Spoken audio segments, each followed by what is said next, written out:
Hello, and welcome to Grey.com Talks With. Today, we're talking with Mimi Bakshi, Vice President of International Programs at the People for Ethical Treatment of Animals Foundation, a UK-based charity organization dedicated to establishing and protecting the rights of all animals. And if you're new to our podcast, please press subscribe button either on YouTube or your podcast app, because today we're going to learn about an organization that is educating policymakers and the public about the cruelty to animals and promoting an understanding of the right of all animals to be treated with respect. Hello, Mimi. Welcome to Grey.com Talks With. We're excited to have you. Hi, thanks so much for having me. Wonderful. How would you describe PETA Foundation for someone who is not familiar with your work? Well, essentially, we are a charity that's aim is to stop animal suffering. We work on a really simple principle, and it's that animals are not ours. They're not ours to experiment on. They're not ours to eat.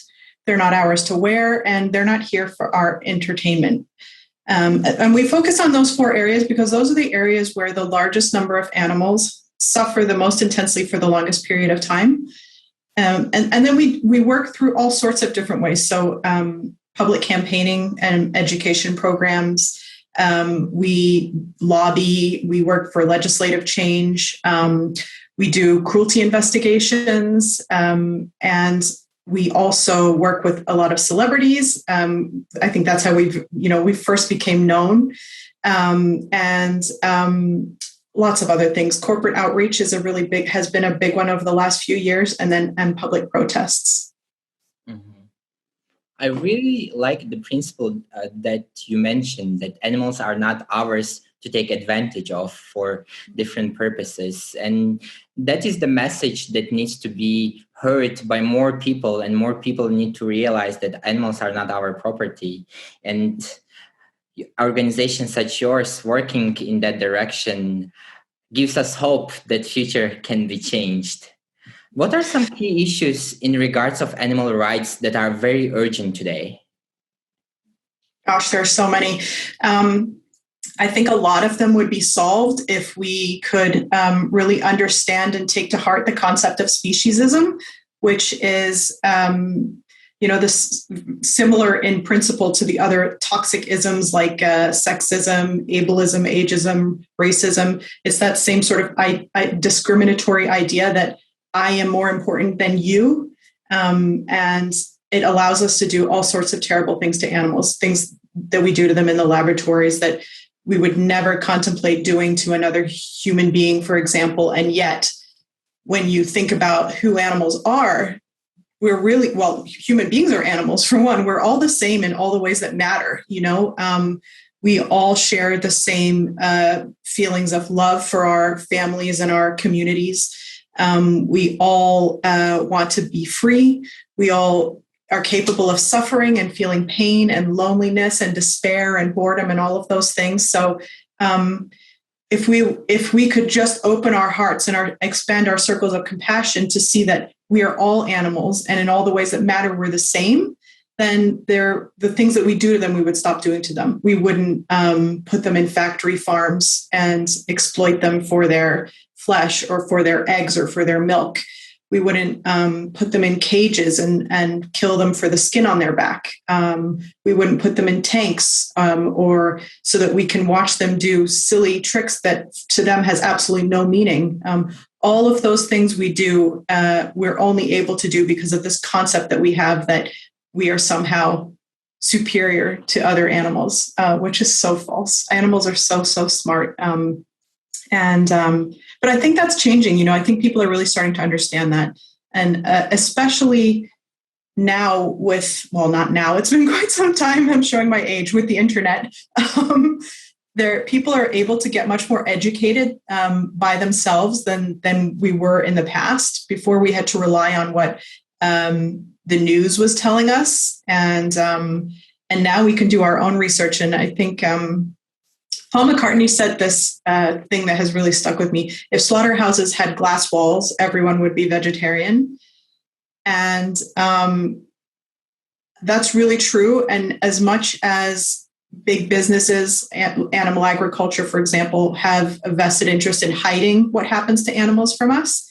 Now we can see what happens to animals by going online. People can go onto the PETA website, for example, and see the reality of animals' lives in factory farms and slaughterhouses, and make kinder choices. So I would say that to answer your question, I would say that one of the most important things that people can do is to educate themselves about what's happening to animals, particularly in the food industry, because that really is where the largest number of animals are suffering. And it's not just hurting animals.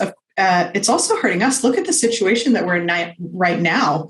This global pandemic is, a direct result of us exploiting animals in the natural world. And it's not the first time. We've faced many of these sorts of pandemics in the past. I think it was only over 10 years ago we had the swine flu that killed hundreds of thousands of people. And it's because of the way that we exploit animals. We put them together in these horrible tiny enclosures, and we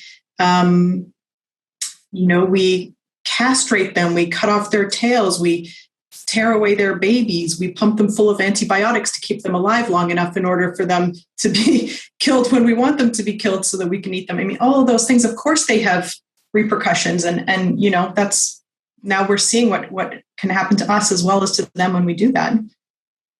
Mm-hmm. Yeah, the concept of speciesism, correct? Speciesism, yeah. Speciesism, yes. You mentioned that we have given names to other major topics, but now it's time to give name for this concept, so more attention can be brought up on this topic. And with the access to free information, with the access to the web, internet, now we can all educate ourselves about the cruelty that is happening across agricultural industry, across entertainment industry, across clothing industry. So that giving it the name and calling it is the great first step to education and taking action. We talked about, you mentioned several industries, including experimentation, food, clothing, entertainment. What is stopping the world to end using animals in such purposes? I think, there's the main reason is the lack of education, I think. It's simply that people don't know. Because I think that most people generally would either, if they don't call themselves animal lovers, at least they don't want to see animals hurt. And they're not aware of how the personal choices that we all make impact on animals' lives. And I can use myself as an example. I would say that I have always been an animal lover. I've had cats growing up my whole life. We've had rescue cats. But I never really thought twice about eating a hamburger. And so I myself was a speciesist in that regard, in the sense that I loved my cats, I loved dogs, and yet I didn't give cows or chickens a second thought, really. And so I think that learning what happens to those animals is the first step, because when we know better, we can do better. And once I started to learn about, the devastating things that happen to these animals who are all individuals, I think that's when we're talking about animals, there's so many of them. It's such a big concept of, billions of animals being killed for food, for example. But every single one of them is an individual. Every single one of them wants to live. And we have it within our power to stop their exploitation. We have it in our power to stop them being killed just by the simple choices that we make every single day. We can, every time you do sit down for a meal, it's so easy now. I mean, when PETA started 40 years ago, like if you wanted to have milk in your coffee, you'd have to find some powdered soy and mix it with water. And then that's how you would make your coffee. And now you can go to the supermarket and you can have soy milk, oat milk, coconut milk, hazelnut milk, almond milk. The choices are just endless. So it's so easy to make kind, compassionate choices. And as people are learning, things are definitely changing. The last 10 years, even the last 5 years, there has been such a boom in vegan products. It's no longer, there's no longer, to me, I can't understand how anyone could possibly still be eating a beef burger when the plant-based burgers are so realistic. It costs us nothing to make that change, but for animals, it's the difference between life and death. So I think the main thing that has prevented us has been a lack of education. And also the industries that exploit these animals and have a vested interest in us not knowing are huge, very, very rich industries that spend millions and millions and millions of dollars on advertising and selling this false notion of how animals are treated in these industries. All of the advertising is you see animals in fields, they all look happy, and it couldn't be farther from the reality of what animals actually endure before they come to our plates or before they're skinned for leather and whatever else we're doing to them. Mm-hmm. Yes, lack of education and a huge investment by industries in marketing that animals are safe, animals are not treated badly, they're here to give us food, is one of some of the things that are stopping the world to use animals for the purpose of experimentation, food, clothing, and entertainment. In entertainment, we can stop using animals in circus, in SeaWorld kind of attraction. Mm-hmm. For experimentation, we can stop using animals in experimenting. For clothing, there are so many different alternatives instead of using a fur. For food, you mentioned there's so much option that, today for the vegan food and other different options. However, there's still some people who prefer to eat animals and dairy products and meat products. How can we create safe spaces for animals in the agricultural industry so they're not exploited, they're not slaughtered in a manner that you mentioned about the Paul McCartney's quote being that it's devastating, it's scary. How can we create such spaces that is safe for animals? The truth is we can't. If we're going to be raising and killing them, there's no way to make that safe. You can't humanely slaughter an animal that doesn't want to die. But there are plenty of alternatives to that. Not only the plant-based foods, which honestly, I would challenge anyone who says that they want to eat a burger because they think it's better. If they were to try a plant-based burger, I swear I would find it very hard to believe that they could tell the difference. They are so meat-like now that, the difference is so marginal, if you can even tell at all, that really killing an animal for that difference is just preposterous. But there's also a lot of food innovation. In labs, people are working on meat grown in petri dishes, so it's I believe in the not very distant future at all, that's going to be available for consumers to buy. If you really, really want to eat the flesh of an animal, you'll be able to, but it won't have come from a living animal. It will have come from a laboratory. And that's obviously better for animals. It's essential for the planet because animal agriculture is, one of the most environmentally destructive industries on the planet. And if we don't change the way that we eat, there's not going to be a planet left for us to live on. It's really that simple. I think anyone who, even if you don't care about animals, but you care about the planet, you simply cannot be a meat-eating environmentalist because meat is so damaging to the planet. And so if you have kids and you care about the planet that they're going to live on and their kids, we absolutely have to change our behavior. And that can start, as I said, with just the simple thing of swapping out chicken nuggets for vegan nuggets. It's really not hard. It's just, it's the easiest thing in the world, and it has such a huge impact.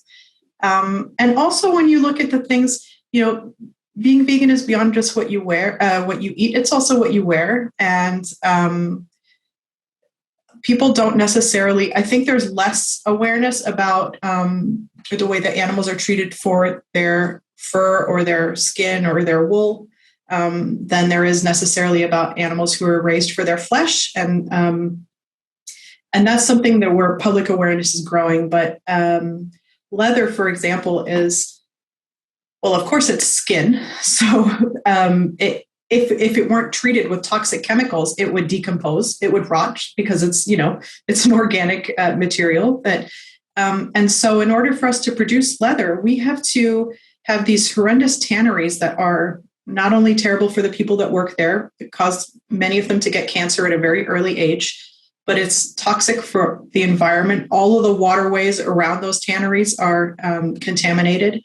And then, of course, it's killing animals. So these industries are just ugly in every way. They trade on exploitation and on death. They're destroying the planet. And there are alternatives. There are other ways of doing things. Now we have leather that comes from mushrooms and apples and pineapples and grapes and, all these things that are natural, and nobody has to die for them. It just seems very logical that that's the future. Mm-hmm. Yeah, the food innovation, the clothes fashion innovation are some ways that we can create safe spaces for animals and protect their rights. That's very future looking, and I hope more action is taken. More investment goes to those industries, to food innovation and fashion innovation. That the extent of availability of alternative products will be much larger than the availability of the animal products. You mentioned that you work on public awareness, on public policy education, educating policymakers, and you also work with celebrities on addressing the animal rights issues. Can you please give us some examples of the impact that your organization has made recently? Yes, I think the most recent example that comes to mind that was a big policy one was in France. There's a law going through. It's already passed the National Assembly, which is the lower house, and now it's going through the Senate to ban wild animals from traveling circuses and to ban cetaceans from captivity. In France, they still have marine land and a couple of other places that keep captive dolphins and orcas. And so those places are no longer going to be able to breed those animals or to acquire new ones. And they need to work on a plan over the next few years to retire those animals to a sea pen, which will give them, it's not the ocean, it's not the vast ocean, but it's definitely going to give them more of a semblance of a natural life. They're going to be able to feel the waves and, have fish around them and just things that feel more like what their life should have been like to begin with. So that's something that we're really proud of. We did the same in the UK. England recently introduced a ban on wild animals and traveling circuses as well. So now no more lions and tigers are going to be carted up and down the country to perform tricks for people's amusement. And that took a lot of work. It took a lot of it actually encompasses all of those things that I was talking about. We had a lot of celebrities that supported the campaign. We did a lot of public protests. We worked with companies that were potentially sponsoring those places to stop doing that. We met with politicians, and we had education programs. So all of those things come together to, create the kind of campaigns that create big changes for animals. So that's one of them. If you look at the fur industry or the fashion industry, we've accomplished some pretty great things there too. I think when PETA started, fur was kind of a fashion, like a status symbol, whereas now it's, just totally taboo. If you see someone wearing fur, it's an outrage. So, and that's happened over the course of many years, but now we've actually retired that first I'd rather go naked than wear fur campaign because we don't need it anymore. People know. So now we're really focusing on wool and leather and raising awareness about the cruelty of those industries. And we're having a lot of success there too. Stockholm Fashion Week, for example, went fur-free and exotic skins free. Helsinki Fashion Week went a step further and actually have banned leather from the catwalk. So that's pretty great. And then we're seeing retailers adopt these policies against using animal fabrics as well. So a lot of work still to be done, but we're seeing some really, really positive changes in that area. That's wonderful. The fact that both two countries, UK and France, with the influence of your campaign, implemented a new law prohibiting the use of animals in circuses. That's a step towards progression, as well as I would rather go naked before wearing a fur campaign, resulting in Nordic countries in their fashion weeks to stop using animal products in the clothing. That's a very meaningful result, meaningful impact that your organization is doing. If someone would like to support PETA, how can they do that? Well, I think that, firstly, of course, you can go onto our website. Depending on what country you're in, there are different PETAs, and there's maybe more local information. For us in the UK, it's peta.org.uk. And there you can learn about how animals are used in all sorts of industries, but more importantly, what you can do to help, how you can take positive steps to lead a more compassionate lifestyle, which really has a big impact for animals. And I would say that that's the most important thing. Of course, helping PETA is great. If you want to give us some money, fantastic. We'll use it, in a good way to help animals. But the more important thing I would say is help animals by your own personal choices, what you're doing every day. Maybe just try our vegan pledge. We have a pledge on the website to go vegan for 30 days. We'll help you all along the way. Every single day, we'll give you tips and recipes and things to make it very easy for you. Just that those steps that you can take in your personal life are the ones that I think have the biggest impact. For every person who goes vegan, you save around 200 animals a year. And if you teach somebody else to go vegan, they save another 200. That has a huge, huge impact as it ripples out. So start with yourself, I would say. Wonderful. The link to PETA's website will be provided in the link in description. Personally, after our conversation, I will definitely reconsider my personal choices when it comes to animals in terms of food and clothing. And our conversation has indeed impacted me, and it has caused me to question my choices, and I'm sure it will do the same for our listeners as well. Thank you so much, Mimi. It was a great pleasure to get to know you and your organization, and we hope the best for you and for PETA. Thank you so much for having me. And if you need any help with that, we're here. Wonderful. For you listening, if you enjoyed this conversation, please press like and share button, because this will show the YouTube and podcast algorithms that this conversation is important. We need more action towards protecting animal rights and stop cruelty towards animals in terms of experimentation, food, clothing, and entertainment. Thank you, and see you in the next episode.